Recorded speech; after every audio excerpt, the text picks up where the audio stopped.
Reaperman here, back with another arcade stick review. This time we have the Retrobit Power Stick, and instead of it being some kind of a super deluxe controller, this is actually a very budget NES controller that's supposed to remind us a little bit of the NES Advantage. As usual, the video is chaptered out. First we'll go over the controls and capabilities, then we'll have a look at the case, then we'll go inside the case, and finally we'll toss it up on the big screen for some kind of gameplay impressions.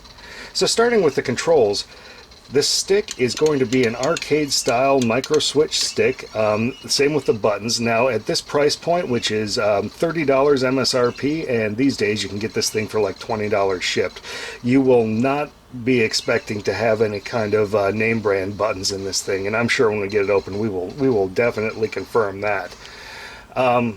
But the stick actually has a little bit longer shaft than one might expect for this type of stick, and it's going to have a standard size ball on it, which is kind of nice for a replacement, but it feels maybe a little bit big to those used to the actual NES Advantage controller.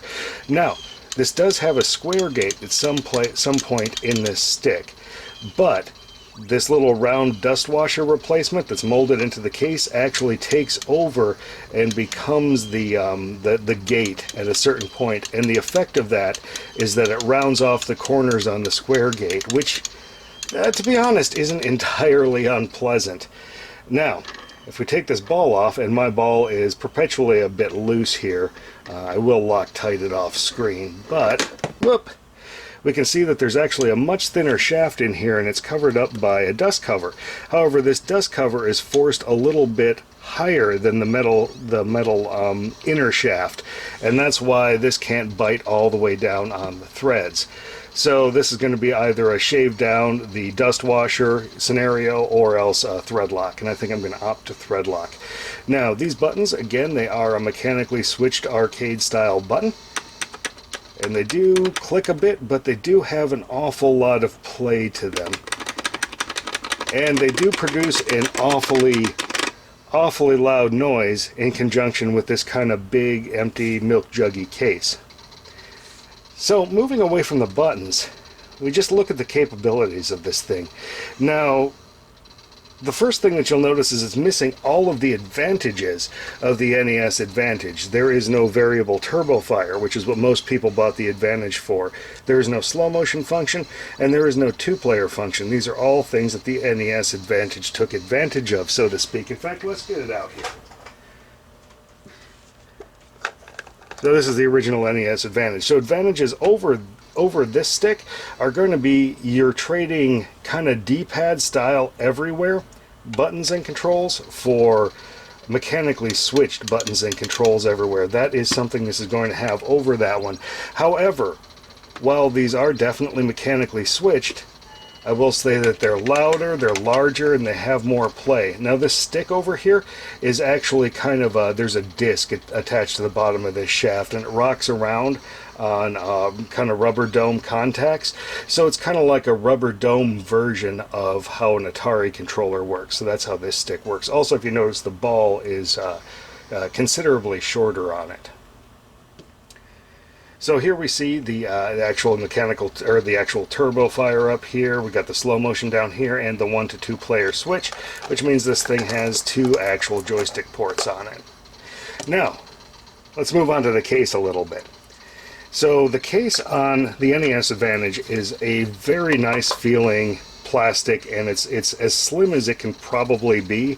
Now, it's about the same dimensions in here, but the thickness of the Retrobit is going to have to be considerably thicker to accommodate these mechanical controls, and we'll confirm that once we get inside of it. Now I do happen to have what I believe is a close relative to the Retrobit, and that's something called the Emio Edge joystick. Now this is a stick that is honestly not well liked in this world. It is for the NES Classic, however the very first run of these weren't compatible with the NES Classic, so these tended to get dumped for actually very little money. But if we look at the case is, well, I believe the case is actually identical, especially if we go around to the back and we see that they bothered to even put in this little notch to cover up the strain relief on the cord in both versions. Now mind, the bottom panel is clearly in a different color, but it is a plastic bottom panel on both, as opposed to the thick metal bottom panel of the NES Advantage. These buttons up here have a little bit different resistance to them, but feel very similar, and the stick, outside of the fact that it actually has a deep square gate and doesn't have this molded kind of dust washer replacement, it's actually just got a dust washer, it feels about the same, really. And if anything, this is kind of a weird mounting mechanism with the screws that close together up there. I probably can't even see it in there, but yeah, I think that we will find that case-wise these two are virtually identical here. The case itself, it is cheap. So it is a big echoey plastic thing that it's exactly what you would expect for a $30 arcade stick. There's no getting around it. It would be hard to imagine it being any worse, but it doesn't really flex too much. So it does have that going for it, at least. So now that we've had a look around this thing, I think it's time to flip this thing over, cut the camera, and get some screws out. Okay, and with the bottom removed, this is actually a pretty clean stick inside. I actually have a little bit more respect for it. It's got a JLF clone stick up here with a quick disconnect on it, and I can confirm that the front surface does prevent it from getting all the way down into its square gate. So that is why it has the rounded over feeling to it. The push buttons also have quick disconnects on them, and they also appear to be some kind of a Sanwa clone. And it's all very, very clean in here. I wonder if maybe this stick could be helped tremendously by just putting something in here to deaden the echoing. So I think I'm going to try that when I tighten it back up. But since this is kind of a 2-for-1 video, I'm actually going to bring its twin over, the Emio Edge.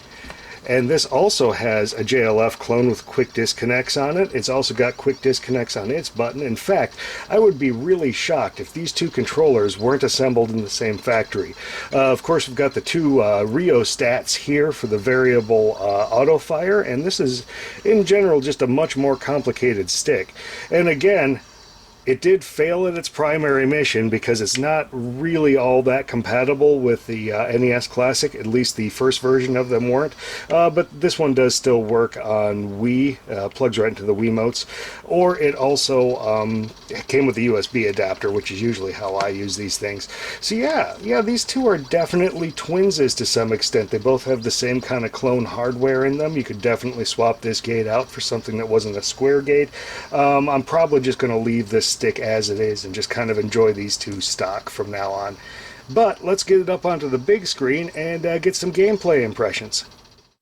Okay, and here we are up at the big screen, and off camera I have stuffed quite a bit of t-shirt into this thing to just kind of knock down the echo. The buttons are still kind of loud, but they no longer echo across the case, and that's a trick I kind of picked up from the Miata.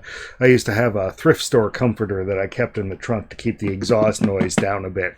So this is already kind of a greatly improved controller, and as you can see, we got Balloon Fight here, and it's a Joust clone, and I've chosen it because I will be wailing on the buttons, so to speak. So let's get this thing going here. Now, the first thing you're going to notice with this controller is actually that the stick and the buttons are very close to each other. That is going to be kind of a holdover from the NES Advantage's form factor, so it shouldn't be any surprise to anybody familiar with that. It still feels pretty good. I really like the shaft length on this controller, combined with the big ball. It's actually nice and tall.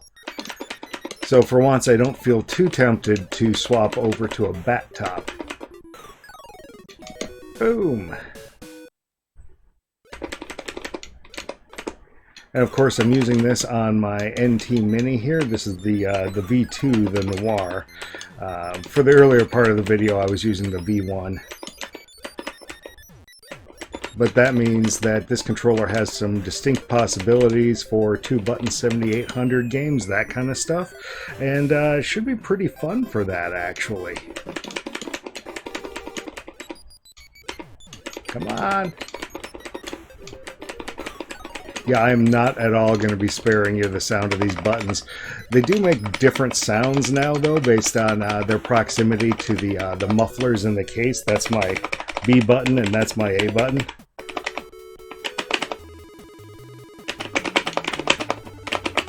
Right now I'm kind of alternating them to get some extra thrust on them. Yeah, this is actually a fairly accurate stick. It's exactly what you would expect from a JLF stick. The buttons feel kind of vague, but I don't really like Sanwa buttons or their clones, so I'm probably not... Really, I don't like Japanese buttons in general. They feel a little bit imprecise to me, so I'm not the best judge of buttons, but these feel about like your average Sanwa clone here. Let's go ahead and back out of here, back out of here, back out of here, and let's go ahead and swap to a different core. Let's swap to 7800 here. Screen's going to blank for a second while it rewrites the core here. And here we are, and yeah, continue to boop. Let's go into beef drop here.